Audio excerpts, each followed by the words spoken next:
I'm sorry I can't marry you. My parents would never accept such a poor daughter-in-law. I just smiled and walked away. They had no idea who I really was. Days later, my phone wouldn't stop ringing. The first thing Miranda Harper did when I stepped out of Julian's car was look at my hem. Not my face, not my eyes. The hem of my dress, navy blue, perfectly tailored. Not a designer label she would recognize. And I watched her eyes linger there for exactly 1 second longer than polite. And I thought, there it is, the one that tells you everything about a person before they've said a single word. She smiled after that, a tight, frozen arrangement of muscles that had nothing to do with warmth. Julian, she said, touching his arm, looking past me, you look thin. Are you eating? Julian squeezed my hand. His palm was clammy. I filed that away, too. The Blackwood Hills Country Club smelled like old money fresh lilies. And the specific kind of quiet that settles over rooms where everyone already knows everyone else's net worth. Italian marble floors, antique crystal chandeliers. The careful, performative hush of people who have confused wealth with sophistication for so many generations that they've forgotten there's a difference. I had been in 100 rooms like this one. I had bought buildings that contained rooms like this one. I walked through the lobby with my shoulders back and my face neutral, and I let Miranda Harper lead us to the private dining room as though she were doing me a favor. Charles Harper was already seated swirling scotch in a crystal glass, wearing the expression of a man who had pre-decided the outcome of the evening. He was broad-shouldered, silver-haired, the kind of physical presence that gets described as commanding in boardrooms and intimidating everywhere else. He didn't stand when I entered. He didn't offer his hand. At me, the way you look at a piece of art you're considering for a wall in your office, not with interest, but with appraisal. So he said, before we had even unfolded our napkins, Julian tells us you work in operations. That's right, I said. Vague, he said, like the word itself was a verdict. What's your family's portfolio investments real estate? I had anticipated this. My entire adult life, I had been surrounded by people exactly like the Harper's people for whom a human being's value was a function of their balance sheet, their last name, the right schools on their resume, in the right sequence. It was the very reason I had built my public persona the way I had. Simple apartment, modest wardrobe, no name dropping, no number dropping. I'd wanted for once in my life to be loved for the things that couldn't be valued. My mind, my humor, my instincts. The way I argued about ideas at 2 a.m. over cold takeout. Julian, with his fire escape proposals and his cheap pizza, and his apparent total indifference to what I drove or where I lived, had seemed like the answer to a question I'd been asking for years. I looked directly at Charles and told him the truth I had built my public life around. My mother is a retired nurse in Arizona, I said. My father passed away when I was 16. I work in operations and acquisitions at a company called Apex Logistics. I pay my own rent in a 1-bedroom downtown. I have a 401k, a healthy credit score, and I'm very proud of what I've built for myself. The temperature at the table dropped 5 degrees in real time. Miranda dabbed her lips with a linen napkin. How industrious of you, dear, she murmured. The condescension was so thick you could have spread it on bread. Julian's breathing had gone shallow beside me. I could hear it. For 10 minutes, the only sounds in the room were silverware and ice. Then Charles set down his fork, looked at a spot on the wall behind Julian's head, and said, Julian, your mother and I need a word in the hallway. Julian stood up so fast his chair scraped the floor. He didn't look at me. He just followed them out like a dog that had been trained so thoroughly it didn't need a leash anymore. I sat alone at their enormous table, surrounded by half-eaten lobster, and I timed it on my watch 12 minutes and 40 seconds. I spent those 12 minutes and 40 seconds doing something the Harpers would never have expected. I was perfectly fine. No sweating palms, no churning stomach. I sat straight, and I breathed evenly. And I watched the waitstaff pretend not to notice me. And I thought with a clarity that felt almost clinical, he's going to come back and end this. And he's going to apologize, as though that makes it his decision rather than theirs. I was right on both counts. When Julian came back, his face was the color of old chalk. He asked if we could get some air, gesturing toward the terrace doors, and I followed him out into the cold because I wanted to hear him say it out loud. The fog was thick over the golf course. The club's neon sign cast a greenish light over everything. I'm sorry, he said to the perfectly pruned hedges. For what, Julian? The words came out in a rush. Shame and relief tangled together, the sound of a man who has been holding something terrible and is finally putting it down. His parents were categorically opposed. A poor daughter-in-law would be a social and financial embarrassment. He would be disinherited. He was sorry. He was so sorry. I waited until he finished. "Are you choosing them over me?" I asked. He looked at the pavement, that silence. I have heard a lot of silences in my life, the silence of a boardroom before a vote, the silence after a term sheet gets rejected, the silence of a room when the numbers come in, and they're either very good or very bad. But that silence on that terrace in that greenish fog was the loudest thing I had ever heard. It was a complete sentence. It was a paragraph. It was the answer to every question I should have asked 6 months earlier. Something inside me simply switched off, not dramatically, not with tears or a raised voice. It was the clean, efficient severing of a circuit, the kind that happens not from rage, but from clarity. I took the ring off. It was a simple silver band, the one he had put on my finger on his fire escape at 11 p.m. On a Tuesday, the one he had said was the only kind of ring that mattered, because he only cared about me. I pressed it into his palm. "We're done," I said. "You didn't want me, Julian. You wanted the idea of me, the simple love story, the uncomplicated girl, the version of intimacy that doesn't cost you anything." I walked to the parking lot. My heels were steady on the concrete. I did not look back. I booked a car from the app before I reached the lot's edge, and by the time I was in the back seat heading home, I had already opened my email and was reviewing the draft restructuring memo my CFO had sent that afternoon. Because that is the thing about people who have built things from nothing. The work doesn't stop because someone disappointed you. The work is in many ways the point.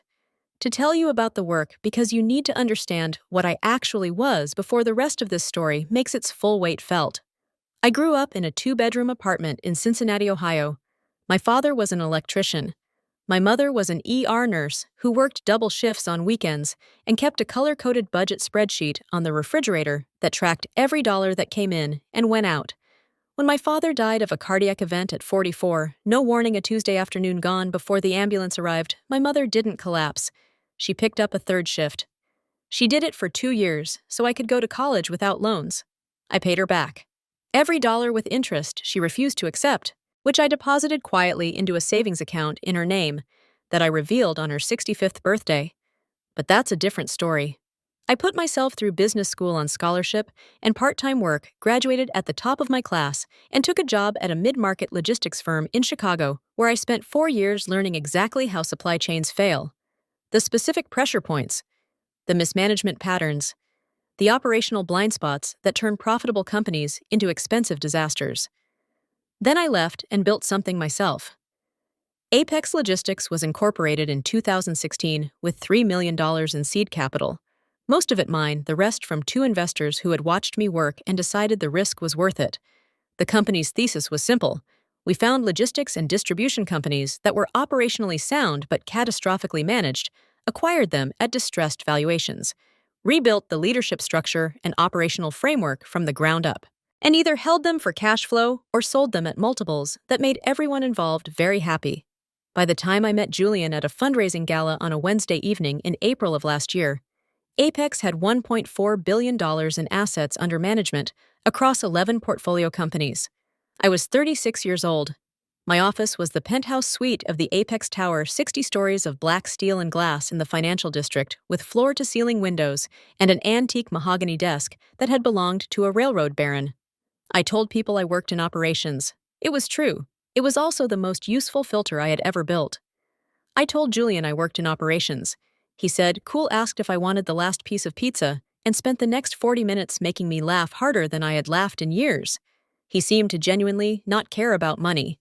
He drove a 7-year-old Subaru. He wore the same flannel jacket to 4 consecutive dates. When I ordered the cheap wine, he didn't blink. I thought I had finally found the exception. What I had actually found was a coward in comfortable clothing, but I didn't know that yet. I went back to work the morning after the country club. I reviewed the Apex acquisition pipeline. I took 3 calls from portfolio company CEOs. I had lunch at my desk, a turkey sandwich from the place on the corner. Nothing fancy. And by 2 p.m., I had largely stopped thinking about Julian Harper and had started thinking about a restructuring proposal for a struggling freight forwarder in Memphis that my senior analyst Patrick Lowe had flagged the previous week. Patrick was 29, methodical, to the point of being almost meditative, and had the specific gift of finding operational value inside what looked like chaos. He had joined Apex 3 years earlier from McKinsey and was, in my assessment, one of the best analysts working in the sector. He knocked on my office door at 3:47 p.m. and set a red-bordered folder on my desk. "Harper Enterprises," he said. I looked up. "Mid-tier manufacturing, inherited third generation. They've been trying to get a meeting with you for 6 months." He sat down. "They're over-leveraged by a factor of 3. Their Q4 earnings involved what our forensic accounting consultant believes was channel stuffing, and they are approximately 60 days from a default that will trigger a covenant cascade across their entire debt structure." He paused. "Their assets are actually solid. The mismanagement is the problem, not the underlying business." I opened the folder. On the first page under the company overview was the name of the primary contact, Charles Whitfield Harper, Chairman and CEO, Harper Enterprises. I sat with that for a moment. "Pull everything on the ownership and executive structure," I said. "Full background on Charles Harper personally, and get me a complete history of their acquisition outreach. Every email, every intermediary contact, every gift basket." I looked at Patrick. "They've been sending gift baskets, 4 of them," Patrick said. One included a very expensive bottle of Burgundy. "Who drank it?" David took it home. "Good," I said. "Close the door on your way out." I spent the next 90 minutes reading. Harper Enterprises was exactly what Patrick had described: a company built on solid foundational assets, a regional manufacturing base, with real value that had been running on inherited momentum for a decade, and was now discovering that momentum runs out. Accounting summary, prepared by our outside firm Callaway & Stern, whose lead partner, Diane Reeves, had 30 years of financial due diligence experience and a reputation that made CFOs nervous, was careful in its language, but clear in its implications. The Q4 numbers had been dressed. The debt covenants had been tripped and quietly renegotiated twice in the past 18 months. The company was running out of runway, and Charles Harper had been sending Apex gift baskets and increasingly desperate meeting requests for 6 months, begging for a conversation with the anonymous CEO, known in financial circles only as M. Vance. I closed the folder, looked out at the city for a while, then I called my legal team. My outside M&A counsel was a woman named Teresa Vance, 23 years in transactions, formerly of Wachtell, now running her own boutique firm that handled nothing but complex acquisitions. She had negotiated 7 of Apex's 11 portfolio acquisitions. She was precise, unsentimental, and constitutionally incapable of missing a detail. "Teresa," I said, "I need the Harper Enterprises file locked down, full disclosure request, accelerated timeline. I want the forensic accounting completed and the legal structure bulletproof before we go anywhere near a meeting." "What's your concern?" she asked. "Personal connection," I said. "The chairman's son was recently my fiancé." A beat. Was I confirmed? "Do you want to step back from this one?" I thought about it for less time than I probably should have. "No, but I want everything independently verified and documented so thoroughly that the acquisition rationale is inarguable on its own terms. This cannot look like anything other than exactly what it is." "Understood," Teresa said. "Give me 2 weeks." She came back in 12 days. The documentation package was 280 pages. Callaway & Stern's forensic accounting report identified 3 separate instances of earnings manipulation totaling approximately $4.7 million in fabricated revenue across 2 fiscal years. The legal analysis confirmed that the channel stuffing methodology used would constitute securities fraud under SEC guidelines if the company were publicly traded. It wasn't, but the underlying conduct and intent were documented in internal communications that Harper's own finance team had apparently been enough to preserve in writing. Teresa flagged those emails with a notation that said simply, "Exhibit D, do not lose." I called Patrick Lowe into my office on a Thursday morning and told him the acquisition was approved for the next stage. I told him to schedule the meeting with the Harper Enterprises executive team for the following Tuesday at 9 a.m. through standard channels under the Apex Logistics letterhead with no reference to M. Vance by name. "What name should we use for the meeting?" host Patrick asked. "None," I said. "Just the company. They know who they're coming to see." He nodded. He was good enough at his job to understand there was a layer here he didn't need to ask about. That Sunday, my assistant David, 12 years with me, the keeper of every secret I'd accumulated over a decade of building this company, came to my home office with a tablet and a look on his face I recognized as the specific expression he wore when something had happened that was both professionally significant and personally satisfying. The Harper Enterprises legal team did something unusual this morning, he said.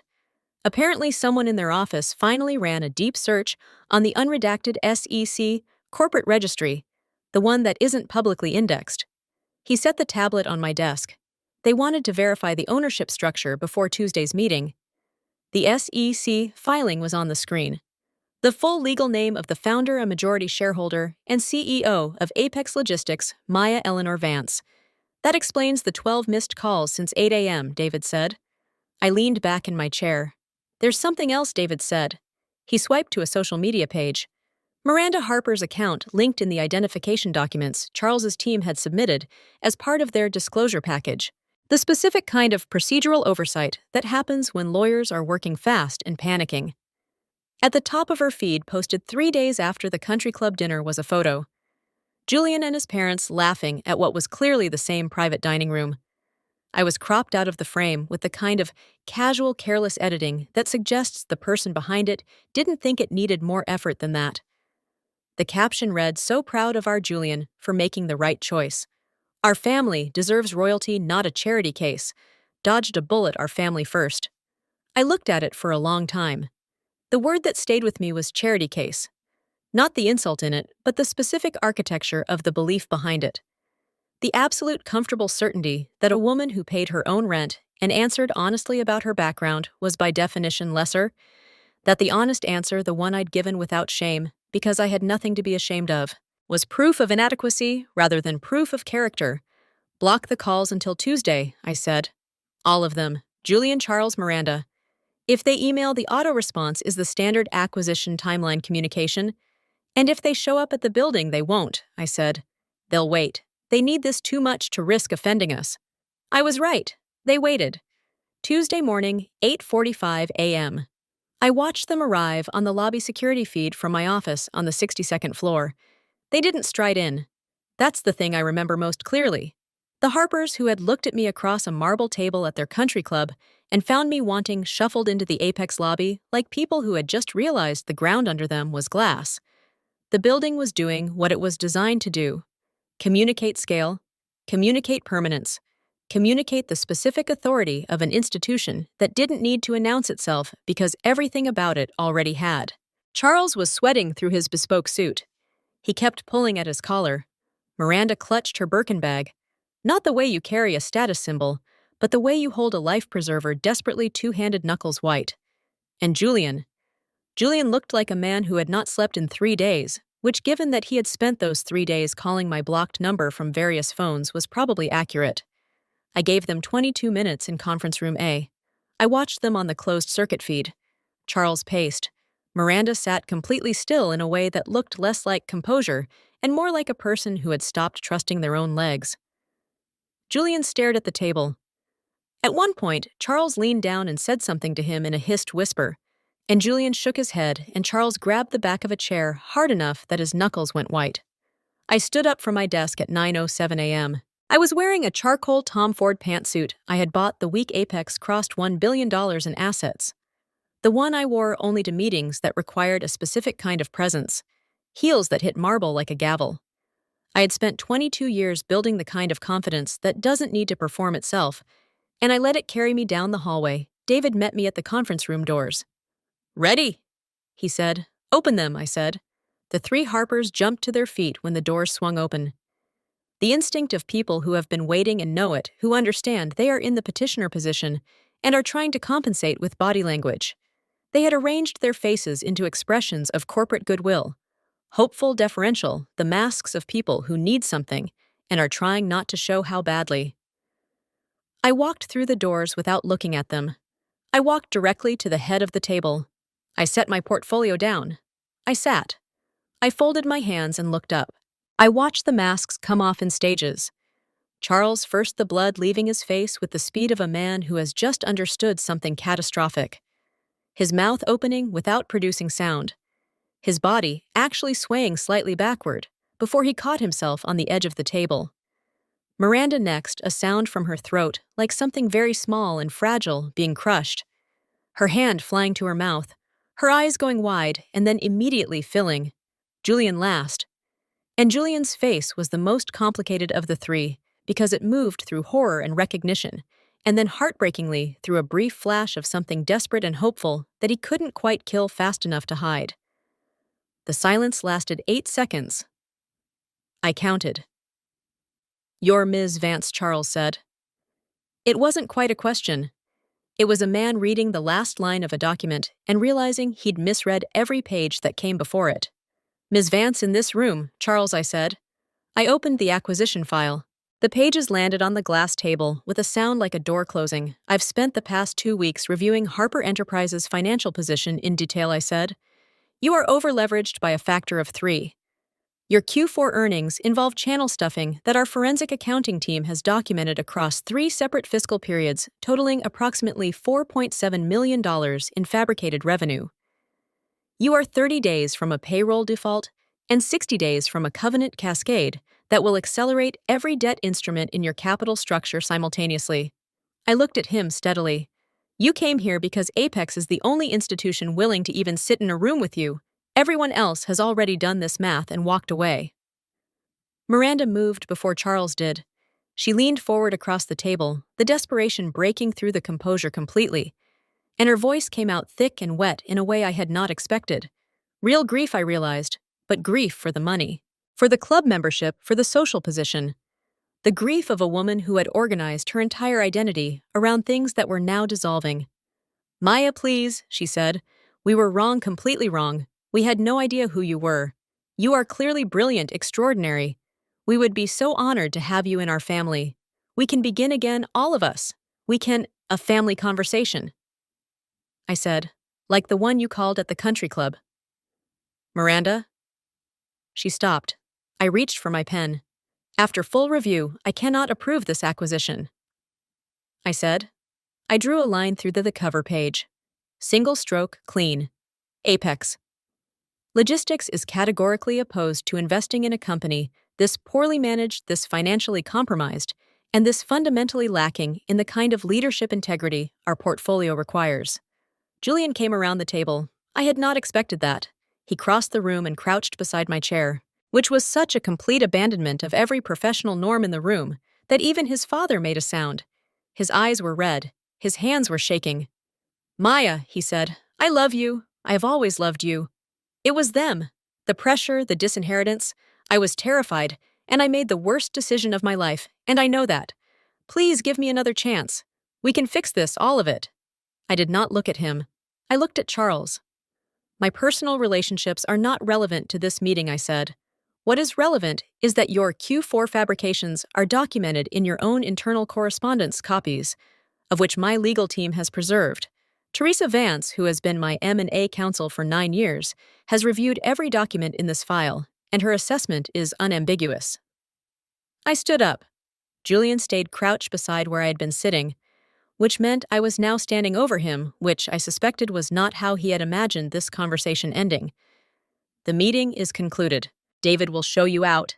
"You're killing us," Charles said, not angrily, just the flat statement of a man who has arrived at a fact. "Without this acquisition, we're finished." "Yes," I said. "You are. You're doing this because of Christmas," he said. "Because of what Miranda posted. Because of the dinner." I looked at him for a moment. "I'm doing this," I said, "because your company is a bad investment." The dinner is why I looked closely enough to confirm that.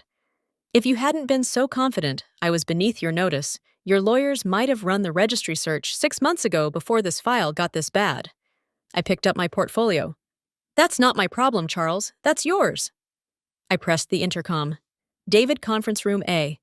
The doors opened. The security team that walked in 2 men, calm and efficient. The specific professionalism of people who have escorted unwilling parties from rooms enough times that it no longer registers as dramatic to them, did not need to physically intervene. Charles walked out on his own, slowly, the walk of a man who has just had something very large and heavy set down on him. Miranda followed, crying without trying to stop it, the mascara tracking down in lines that she didn't bother to wipe. Julian stood up from beside my chair. He looked at me one more time. "The fire escape," he said. "That was real. I need you to know that was real. I said. It wasn't enough. The doors closed. The room was quiet. I stood at the window for a moment and watched a hawk working the thermal off the building across the street, riding it in slow circles, effortless, going nowhere in particular, entirely in its element. Then I went back to work. The Harper Enterprises bankruptcy filing made the financial press 17 days later, Chapter 11. The full cascade exactly as Teresa had predicted. The covenant default triggered the acceleration clauses. The acceleration clauses triggered the creditor calls. The creditor calls triggered the asset seizures. And the whole structure came apart the way over-leveraged structures always do, with a speed that would have seemed shocking if you hadn't read the file. The estate in the suburbs, the one with the tennis courts, and the guest cottage, and the professionally maintained gardens, was listed within 30 days. The Blackwood Hills Country Club membership was revoked for non-payment of dues in the same week. Charles was named in 2 investor lawsuits alleging misrepresentation of financial condition. The forensic accounting findings that Callaway and Stern had prepared for our due diligence were subpoenaed by the plaintiff's counsel in the second suit. Diane Reeves testified in a deposition that lasted 11 hours. Miranda filed for divorce in February. I read about it in a brief item in the business section of the city paper, 3 paragraphs. The specific terse coverage reserved for the falls of people who had never been prominent enough to receive full articles on the way up. Julian, from what I heard through the industry network, the quiet circulation of information that moves through the financial district, like water finding its level, could not find work in the sector. His name had become attached to the Harper story in ways that made him unemployable in the world his parents had groomed him for. He was, as far as anyone could tell, learning for the first time what it felt like to start from nothing. I hoped he'd figure it out. I genuinely did. Not out of warmth for him specifically, but because I knew from direct personal experience that starting from nothing done, honestly, was one of the more clarifying experiences available to a human being. It had clarifying properties that no amount of inherited comfort could replicate. I found the silver ring in my desk drawer on a Wednesday afternoon in March, 6 weeks after the bankruptcy filing. I had forgotten it was there. I picked it up and looked at it for a moment.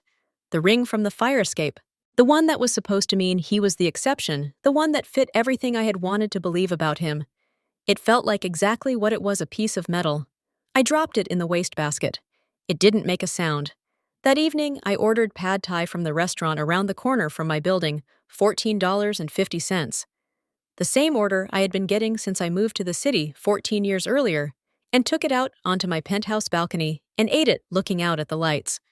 The city was very clear that night, the kind of cold, bright clarity that only happens in late winter when the air has been scoured clean by a week of hard weather. A text came in from an unknown number just after 9 p.m. The preview read, "Maya, it's Julian. I'm standing outside your building. I can see your lights. Please just come down. I have nothing." I read the first sentence and deleted the message and blocked the number without reading the rest. I have nothing, 3 words. The precise distance between who he had been and who he was discovering he needed to become. The exact beginning of a kind of education that no one volunteers for, and everyone who has survived it is better for having had. The Harpers had looked at my honest answers, my plain dress, my 1-bedroom apartment, and seen poverty.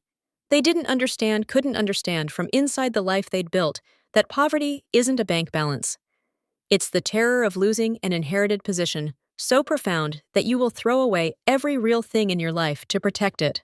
It's the blindness that comes from never having had to build something from nothing, never having had to discover what you're actually made of when there's no floor under you and no one coming to help.